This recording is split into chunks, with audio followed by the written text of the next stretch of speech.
Marc Le Sueur pour l'APEC, peut-être en quelques mots, un complément sur quelques éléments, sans être peut-être dans le détail, mais au moins donner quelques éléments, puisque vous êtes aussi parmi les réseaux. Merci Monsieur Chevalier de me donner l'occasion de prendre la parole au pied levé, dans la mesure où je représente l'APEC au niveau territorial, au niveau de la Normandie, et je viens de prendre mes fonctions, donc c'est la raison pour laquelle, comment dirais-je, je suis présent aujourd'hui parmi vous, et merci beaucoup donc de m'offrir la possibilité de présenter rapidement l'APEC au niveau d'un des 5 acteurs sur le CEP. Alors l'APEC, juste pour rappeler les 4 missions sur lesquelles nous sommes en action au quotidien, c'est tout d'abord la sécurisation des parcours professionnels, qui est 70% de notre activité, pour faire simple. Nous intervenons aussi sur un deuxième champ qui est la sécurisation des recrutements dans les entreprises. Nous intervenons aussi dans la collecte d'offres et la diffusion d'offres d'emploi cadre, troisième mission.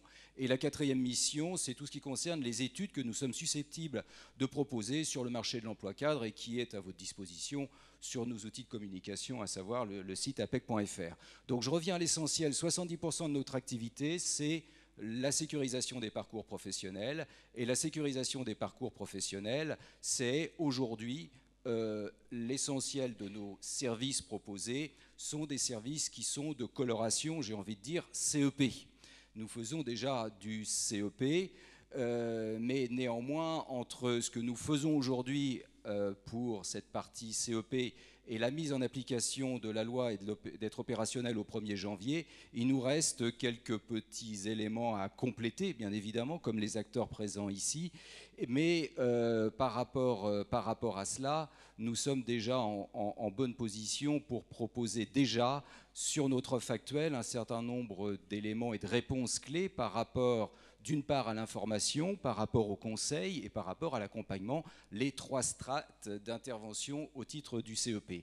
Juste pour préciser par rapport à ce qui a déjà été évoqué sur ces 3 strates, en ce qui existe déjà aujourd'hui et ce qu'on va compléter pour être complètement opérationnel au 1er janvier, il faut que vous sachiez que notre offre de service à l'APEC, sur ces 3 points, est un maillage, est un cocktail entre des approches à distance, des approches en proximité, et des approches collectives et individuelles. À distance, qu'est-ce que c'est? C'est-à-dire qu'une partie de notre offre peut être accessible au cadre, quel que soit son point sur le territoire normand par exemple, à distance, via des services et des conseils d'1 heure à 1h30 par exemple, au téléphone, par contact web, ou directement par visioconférence au niveau de notre site web. Donc notre offre de service, on la combine avec du distanciel, mais aussi de la proximité au travers des deux sites que nous avons sur la Normandie, sur la Haute-Normandie, pardon, sur Rouen et Le Havre, mais aussi un cocktail d'intervention avec des opérations de relations individuelles en proximité avec un consultant ou directement en atelier collectif pour travailler sur la dynamique de groupe.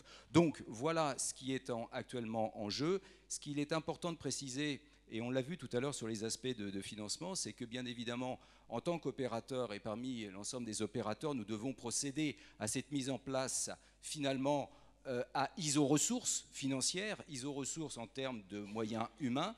Donc ça, c'est un élément important par rapport au système de financement. Nous devons faire avec les moyens dont nous disposons et nous devons réajuster notre offre de service par rapport aux enjeux du cahier des charges. Et donc, sur ce point-là, nous devons être, comment dirais-je, en point de vigilance en termes d'organisation. Maintenant, pour terminer, par rapport au 1er janvier, qu'est-ce qu'il nous reste à faire?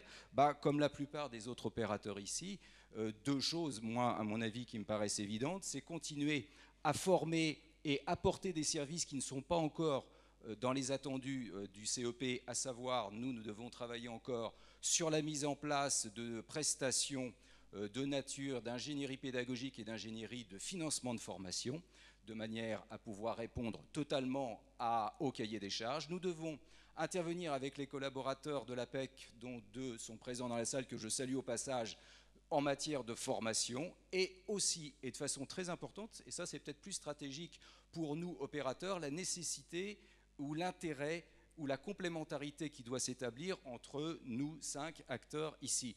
Puisque c'est aussi l'occasion de travailler ensemble sur, on l'a vu, des orientations de public, mais c'est aussi le fait de travailler ensemble où chacun d'entre nous, nous avons des spécificités, des vraies valeurs ajoutées, des plus par rapport aux natures de nos activités, et ces compléments finalement et ces relations de partenariat peuvent permettre aux bénéficiaires d'utiliser nos services respectifs, mais en complémentarité pour utiliser des réponses et apporter une meilleure réponse. C'est vraiment un enjeu de partenariat qui nous est cher. On l'a déjà évoqué, M. Vanzetti l'a évoqué, Christophe l'a déjà évoqué, mais je pense que ça c'est un élément qui me paraît déterminant. Dernier petit point, Monsieur Chevalier, il ne faut pas trop me laisser la parole parce que je l'utilise, mais voilà, vous faites bien, mais c'est le dernier point, je vous le promets, juste par rapport aussi à la notion de communication qu'on évoquait tout à l'heure. On a vu qu'il y a de la communication nationale, il y aura de la communication des opérateurs pour préciser l'intérêt, la pertinence du CEP pour que les salariés, les cadres puissent prendre en charge leur évolution professionnelle, sécuriser leur parcours, être acteurs, être responsables quelque part de leur propre projection. Mais cette communication, elle passe aussi, et on y est assez attentif à l'APEC, vis-à-vis du discours que nous portons vis-à-vis des entreprises. Vis-à-vis des entreprises, dans le cadre de la réforme du CPF, il y a un impact énorme au niveau de l'entreprise, au niveau de cette nouvelle loi, de cette nouvelle réforme. Cet impact, c'est la mise en place d'un certain nombre d'actions, réactiver les entretiens professionnels, mettre en place une logique de gestion des compétences dans l'entreprise. Et sachez que les entreprises, que ce soit des dirigeants, que ce soit des personnels des ressources humaines, que ce soit des IRP dans les entreprises, il y a différents canaux de communication qui auront pour objet de faire la promotion aussi du CEP dans l'entreprise pour des gens qui sont en activité et qui ont besoin de sécuriser leur parcours professionnel pour assurer la pérennité de leur emploi. Donc ça, c'est une petite tonalité que je voulais donner par rapport à l'offre de service APEC sur le CEP, où on travaille aussi sur le versus entreprise. La loi ne l'oblige pas, mais on complète puisque l'APEC est une association paritaire et qui est financée par l'entreprise et les cadres. Merci beaucoup. Très bien, merci pour ces précisions, ce complément. Puis effectivement, vous avez insisté, et d'ailleurs les trois personnes qui vous ont précédé aussi, sur la complémentarité, effectivement, et le fait de travailler ensemble. Ça, je pense que c'est un des enjeux de la réussite aussi de ce CEP, le partenariat entre les acteurs. Avant de vous libérer, est-ce qu'il y a malgré tout quelques questions, une ou deux questions, pour repartir avec certitude sur votre connaissance du CEP? Oui, il y en a une là-bas. Deux questions, parfait. Bonjour, Honorine Louvel de la Société du Centre de formation IFESU. Ma question en fait porte sur le CEP, donc le financement serait possible par le CPF. Aujourd'hui, nos formations sont parfois financées par du DIF. Si le financement est donné au niveau de l'accompagnement, donc de l'évolution professionnelle, qu'est-ce qui restera pour la formation derrière ? C'est pour M. Ceped la question, j'imagine. Alors, dans votre question, j'ai cru percevoir une petite confusion. Le CEP financièrement n'impacte pas le CPF. Hein. Le CEP n'est pas financé par le CPF. D'accord ? Donc voilà. Et effectivement, j'ai à un moment donné dans mon introduction peut-être fait un petit rappel qui a créé la confusion. Donc je m'en excuse. À l'origine, les partenaires sociaux avaient lié les deux, avaient imaginé que le CPF était un compteur qui permettait de mettre en œuvre le parcours dans sa phase de conseil et dans sa phase de formation. Mais ça a été remis en question ensuite. Et donc la loi a bien dissocié le sujet et ce sont donc les opérateurs qui ont en charge la réalisation de cette prestation. Et c'est à eux de se débrouiller avec les budgets qu'ils obtiennent pour assurer, pour faire fonctionner leur structure, du bon fonctionnement de ce CEP. Donc il n'y a pas de risque de ce côté-là. Hein. Le CEP ne sera pas le cannibale, si je puis dire, des budgets de la formation professionnelle, ou en tout cas du financement du CPF. C'est pas ici qu'est pointé le risque. Hein. Le risque, c'est plutôt le succès du CPF par rapport au DIF, et surtout le fait que les projets de CPF coûteront plus cher que les projets de DIF. Donc, comme ils coûteront plus cher, se pose la question du financement. Patrick Grandcir, conseiller en formation continue, Greta de Rouen. Je voudrais revenir sur le compte personnel de formation et les échanges qui ont déjà eu lieu dans la salle, qui, notamment avec Madame Bosselin tout à l'heure, qui faisait état de l'articulation entre les partenaires nécessaires, donc et éventuellement les fonds à regrouper entre le CPF et les financements du conseil régional. Au niveau du fonds GESIF, tout à l'heure aussi a été évoqué la complémentarité des dispositifs, donc le couplage CPF, CIF ou autres dispositifs. Et en même temps, on sent bien que les enveloppes ne sont pas extensibles, que de plus en plus la région ou le fonds GESIF invite plutôt à des parcours un peu raccourcis en durée, et que donc l'offre de formation et de certification, elle doit aussi un peu évoluer. Dans l'hypothèse où un demandeur d'emploi ne peut bénéficier d'actions de la région, dans l'hypothèse où un salarié ne peut pas coupler le CPF et un CIF ou autre dispositif, il ne lui reste éventuellement à mettre sur la table que son capital acquis en CPF, c'est-à-dire, il est variable en plus en fonction du cumul, il peut avoir 150 heures, mais ça veut dire qu'il a déjà travaillé un certain nombre d'années, mais il peut aussi n'avoir que 50 heures ou 100 heures sur son compte personnel de formation. Au-delà de ça, les partenaires, ou en tout cas Christophe Lefebvre vient de l'évoquer tout à l'heure, on arrêtera aussi une liste de métiers ou de secteurs professionnels prioritaires. Quand un salarié va donc se présenter, avoir un choix professionnel, il va avoir donc peut-être à rentrer dans cette liste de métiers. Il va mettre sur la table 50 heures ou 100 heures de son compte personnel de formation, mais il va aussi s'entendre dire que pour rentrer sur ce parcours, son action de formation doit être certifiante. Or, en France, on a un dispositif de certification, que ce soit au niveau de l'éducation nationale, que ce soit au ministère de la Santé, que ce soit au ministère du Travail avec les titres professionnels. On est quand même plutôt sur des dispositifs élargis et avec des durées de formation conséquentes. Moi, je me pose la question, donc, est-ce qu'il y a eu une réflexion ou est-ce qu'il y aura une autorisation de donner sur des parcours raccourcis et des certification partielle? Si je suis 150 heures de formation dans le domaine de l'industrie ou du bâtiment, mon parcours de formation va être centré donc sur une spécialité ou un aspect particulier du métier, mais il devra y avoir certification à l'issue. Donc les diplômes aujourd'hui tels qu'ils sont composés, ils sont composés d'unités. Il peut y avoir une dizaine d'unités sur un diplôme de l'éducation nationale, idem pour le ministère de la Santé. Sur les titres du ministère du Travail, on a généralement 3, 4, 5 ou 6 CCP.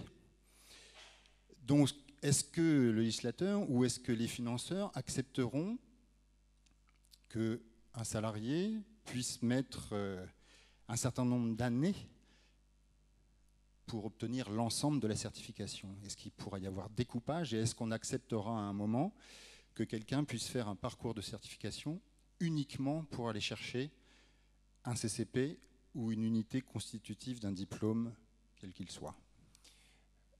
Mon cher Patrick, je vous invite à venir dans 15 jours, parce qu'on aura... Alors on va, je vous rassure, hein, Jean-Philippe Seppel va apporter une élément de réponse, mais là on mord allègrement sur le vendredi de dans 15 jours. Oh. Donc peut-être que vous ne serez pas là dans 15 jours. Voilà, ça doit être pour ça. Je passe la parole quand même à Jean-Philippe. Oui, je pense que l'offre de formation est impactée par le CPF et indirectement le CPF invite les certificateurs à revisiter leur certification. Je rappelle que c'est aussi une réforme de la validation des acquis de l'expérience. Et vous savez qu'en ce qui concerne la validation des acquis de l'expérience, la loi n'a pas été très méchante en 2002. Elle ne l'a pas vraiment imposé aux certificateurs. peut-être pas suffisamment. En tout cas, il y a certainement encore du chemin à faire du côté de la VAE. Alors, mais il y a un certain nombre d'offreurs aussi qui ont bien compris qu'il fallait revisiter l'architecture de leur titre pour se caler aux nouvelles exigences. Ça a été l'un des dilemmes ou l'un des débats sur le CPF. Est-ce que, mais c'est un débat depuis la loi de 71, hein, comment la formation continue fait levier sur la formation initiale. Nous sommes en train d'aller un peu plus loin dans le continuum, voilà, et certainement que les certificateurs sont invités à revisiter leur diplôme. Pourquoi? Parce que la proposition que vous suggérez n'est pas dans la loi. Donc pour l'instant, on va voir ce que dit Philippe Doll sur le découpage possible ou pas, ou l'usage segmenté du CPF. Effectivement, il peut y avoir des projets de formation retardés pour faute de moyens par un seul salarié, par un demandeur d'emploi. C'est un ingrédient du CPF, car dans les scénarios qu'on peut imaginer pour le CPF, on peut imaginer que une personne qui a 0 heure sur son compte de CPF puisse demander à suivre une formation. C'est tout le paradoxe de ce droit. On n'est pas obligé d'avoir les heures sur son compte pour déclencher l'usage du droit. Voilà, donc on est devant quelque chose de complètement nouveau. Donc la question est, ou plutôt ce constat fait que effectivement, à un moment donné, les personnes qui feront l'ingénierie financière, et là on rejoint le thème de cet après-midi, les conseillers en évolution professionnelle, eh bien, seront peut-être porteurs de mauvaises nouvelles auprès du public, qui apprendra qu'il n'y a pas de cofinancement, d'abondement possible, et l'individu dira, eh bien, moi sur mon compte en banque, je n'ai pas non plus les moyens de me payer cette formation, et donc le projet sera retardé. Alors une toute dernière question sur le CEP. Moi, je voulais juste une petite précision par rapport au CEP et SPRO et par rapport à l'ancien SPO. Dire que la loi cible 5 réseaux d'opérateurs. J'ai cru voir que les régions pourraient solliciter d'autres opérateurs.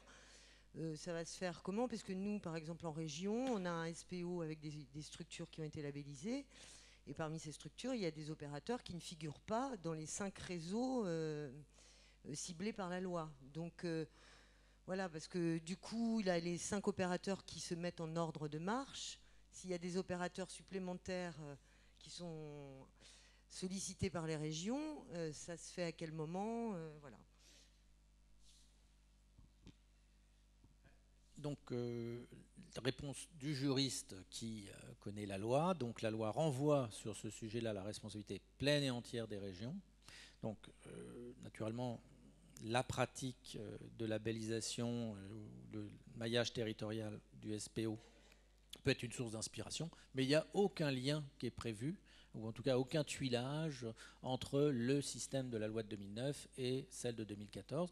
Donc, cette habilitation est à la discrétion des conseils régionaux et plus précisément du fameux bureau du CREFOP. Donc c'est l'un des premiers exercices de la gouvernance quadripartite que j'évoquais dans mon introduction. Ce sera justement de savoir quel est le périmètre final de cette liste des opérateurs du CEP. Très bien. Sauf s'il y a une vraiment toute dernière question. Si.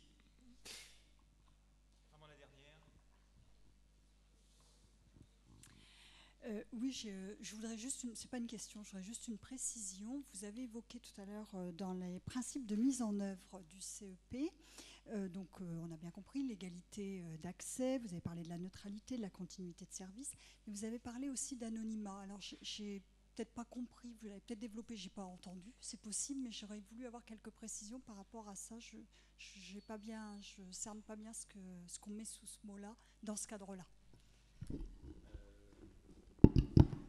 Écoutez, je vais peut-être jouer mon joker parce que je ne voudrais pas vous dire de bêtises sur l'anonymat et rien ne me vient à l'esprit spontanément à travers votre question. Donc oui, je préfère ne pas me lancer dans une... voilà, je ne vois rien pour l'instant pour vous éclairer sur ce chapitre. Oui, oui, ils sont plus classiques, mais la question de l'anonymat, son périmètre, sa place, à quel moment il y a anonymat, je pense que ça rejoint la question de la confidentialité, mais si on a choisi aussi de mettre en avant l'anonymat, c'est qu'il y a une raison. Donc je ne sais pas si vous avez un éclairage sur cette notion d'anonymat, ou Monsieur Lefebvre, je ne sais pas. Alors moi, ce que j'en ai compris, c'est que l'anonymat s'adressait principalement aux salariés et que lorsque quelqu'un faisait une démarche, vous faisiez référence au bilan de compétences qui passe par une démarche institutionnalisée. Là, on peut avoir accès au conseil en évolution professionnelle sans qu'il y ait un retour auprès de l'employeur. Voilà, pour les demandeurs d'emploi, tout est tracé, donc l'anonymat est tout à fait relatif. Mais ça fait partie constitutive, et je conclurai là-dessus, c'est la partie constitutive du travail de Pôle emploi. C'est-à-dire que pour qu'un travail soit itératif, il faut qu'il puisse être aussi nommé quelque part et qu'on puisse rebondir d'une idée à l'autre, et d'une action à l'autre. Et comment les partenaires des missions locales dans Parcours 3 ont exactement la même démarche. Donc voilà.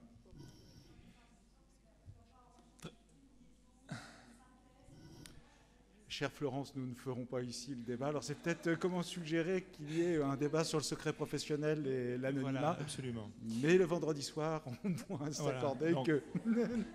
Donc il me reste effectivement à remercier tous les intervenants, à vous remercier vous les participants. Et puis si j'ai bien compris, il y aura beaucoup de monde dans 15 jours, parce que quand même on a bien vu que la question du CPVF restait une question forte. Merci à tous, à bientôt, au revoir.